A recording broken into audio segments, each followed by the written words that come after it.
Hello everyone, আসসালামু আলাইকুম। আমার সম্মানিত ভিউয়ার্স, আপনাদের সবার জন্য থাকলো আমার অনেক অনেক শ্রদ্ধা ভালোবাসা। সবাইকে উদ্দেশ্য করে বিনীতভাবে একটি রিকোয়েস্ট আমি করব। আপনারা প্রথমেই যখন একটা ভিডিও আমি দিব, সেই ভিডিও সম্পূর্ণ দেখবেন বা শুনবেন। দেন আপনাদের যদি কোনো প্রশ্ন থাকে, কোনো কমেন্টস থাকে, সেই ক্ষেত্রে আপনারা করবেন।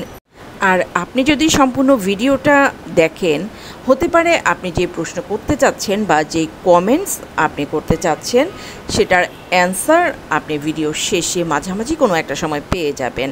বাট আপনারা যদি মাঝামাঝি বা শেষ পর্যন্ত ভিডিও না দেখে প্রথম দু একটা ওয়ার্ড শুনেই কমেন্টস করতে লেগে যান, তারা আসলে পুরো ভিডিওতে কী আছে বা কী বলা হয়েছে সেটা কোনোভাবেই জানতে পারবেন না বা বুঝতে পারবেন না। সো আগে পুরো ভিডিও দেখবেন, দেন যদি কোনো কোশ্চেন থাকে অবশ্যই করবেন, আর যদি কমেন্ট করতে মনে চায় সেক্ষেত্রেও অবশ্যই কমেন্ট করবেন। এবার আসি আসল কথায়। ভারতীয় ট্যুরিস্ট ভিসা কিন্তু এখনও চালু হয়নি।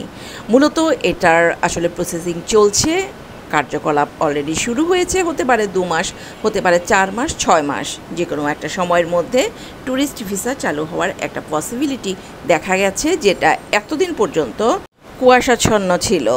গত 9 এপ্রিল ভারতীয় সহকারী হাই কমিশনার মনোজ কুমার বলেছেন, ট্যুরিস্ট ভিসা ছাড়ার ব্যাপারটা নিয়ে তাদের উচ্চ পর্যায়ে একটা আলোচনা চলছে। হয়তোবা খুব শীঘ্রই ট্যুরিস্ট ভিসা খোলার ব্যাপারে একটা ডিসিশনে তারা আসবেন। এরপর পহেলা বৈশাখের একটি অনুষ্ঠানে ভারতের হাই কমিশনার প্রণয় ভার্মাও কিন্তু সেম কথাই বলেছেন যে ট্যুরিস্ট ভিসা নিয়ে তাদের উচ্চ পর্যায়ে আলাপ আলোচনা চলছে। এরপর গত 13ই এপ্রিল আইভেক সেন্টারের পক্ষ থেকে একটা মিটিং ডাকা হয়েছে। এটা নিয়ে কিন্তু অনেকেই এখনও পর্যন্ত কোশ্চেন করছেন। চাইলে আপনারা ইন্ডিয়ান ভিসা অ্যাপ্লিকেশনের ওয়েবসাইটে গিয়ে এটা চেক করতে পারেন, অথবা সেই নোটিশের হুবহু স্ক্রিনে আপনারা এখন দেখতে পাচ্ছেন, এখান থেকে আপনারা পড়ে নিতে পারেন বা জানতে পারেন। আপনাদের সুবিধার্থে আজ আবারও আমি অ্যাড করলাম। গত 13ই এপ্রিল ভারতীয় ভিসা সেন্টার বা আইভেক থেকে নতুন একটি আপডেট এসেছে। সেই আপডেট অনুযায়ী গত 13ই এপ্রিল 2025 একটি মিটিং ডেকেছে ভারতীয় ভিসা সেন্টার বা আইভেক সেন্টার থেকে। যেমন নোটিশটা ছিল এরকম: meeting for tender notice for the digitalization and creation of image database for visa application format on 13 April 2025।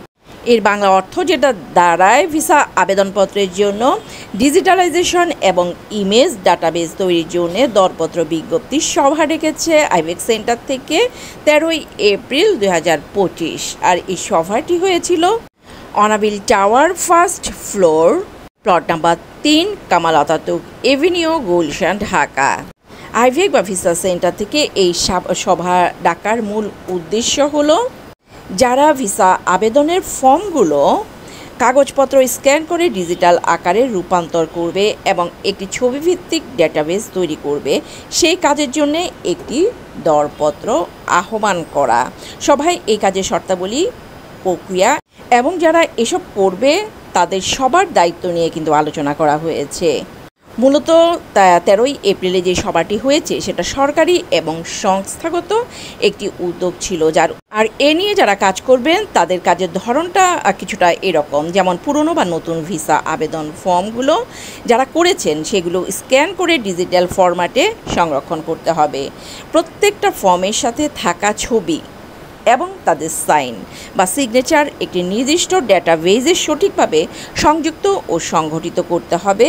একটি পূর্ণাঙ্গ অনুসন্ধানযোগ্য বা সার্চেবল ইমেজ ডেটাবেস তৈরি করতে হবে, যাতে ভবিষ্যতে সহজে তাদের সমস্ত তথ্য খুঁজে বের করা এবং সেই সব খুঁজে বের করা কাজগুলোর ব্যবস্থাপনা বা বেশ ভালোভাবে সব কাজ সম্পাদন করা যায়।